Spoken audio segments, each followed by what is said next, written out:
TET টানাপোড়েনের আপাতত অবসান হলেও কাটল না ধন্দ। তড়িঘড়ি ফল প্রকাশ হলেও জানা গেল না টেটে মোট উত্তীর্ণ এবং উত্তীর্ণদের মধ্যে প্রশিক্ষণ প্রাপ্তদের সংখ্যা।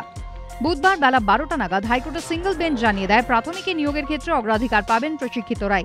রায় ঘোষণার পরে তৎপরতা শুরু হয়ে যায় সল্টলেকের প্রাথমিক শিক্ষা পর্ষদের দপ্তরে। 1.5 ঘন্টার মধ্যেই সাংবাদিক বৈঠক ডেকে ফল ঘোষণা করেন পর্ষদ সভাপতি।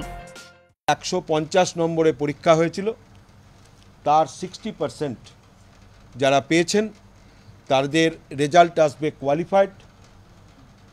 যারা সংরক্ষিত সম্প্রদায়ের রিজার্ভ ক্যাটাগরি তাদের যারা 55% পেয়েছেন তাদের আসবে কোয়ালিফাইড।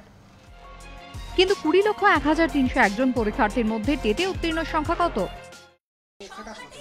আপনাকে বলছি এই আপনি পাবেন, আপনি ওয়েবসাইটে যান, সব কোয়ারি পাবেন। উত্তীর্ণদের মধ্যে প্রশিক্ষিত ও প্রশিক্ষণহীনদের সংখ্যা নিয়ে এদিন সদুত্তর মেলেনি পর্ষদের কাছ থেকে। আপনাকে আমি যেটুকু জানানোর দরকার জানিয়ে দিয়েছি, যথা সময়ে আমরা ক্লিয়ার করে দেব। পর্ষদ এইসব প্রশ্নে ধোঁয়াশা বজায় রাখায় পরীক্ষার্থীদের অনেকের মধ্যেই বিভ্রান্তি তৈরি হয়েছে। তড়িঘড়ি ফল প্রকাশ করা নিয়েও প্রশ্ন তুলেছে আন্দোলনকারীদের একাংশ।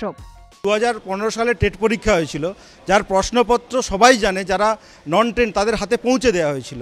সেই মামলা এখনও কলকাতা হাইকোর্টে পেন্ডিং। এতগুলো মামলা আছে, রাজ্যের সরকার এত তাড়াহুড়ো করছে কেন, সেটাই আমাদের প্রশ্ন। পর্ষদ জানিয়েছে www.wbresults.nic.in এই ওয়েবসাইট থেকে নিজেদের ফল জানতে পারবেন টেট পরীক্ষার্থীরা। পাশাপাশি প্রশিক্ষিতদের অগ্রাধিকার দেওয়ার পর জায়গা থাকলে সুযোগ দেওয়া হবে প্রশিক্ষণহীনদের।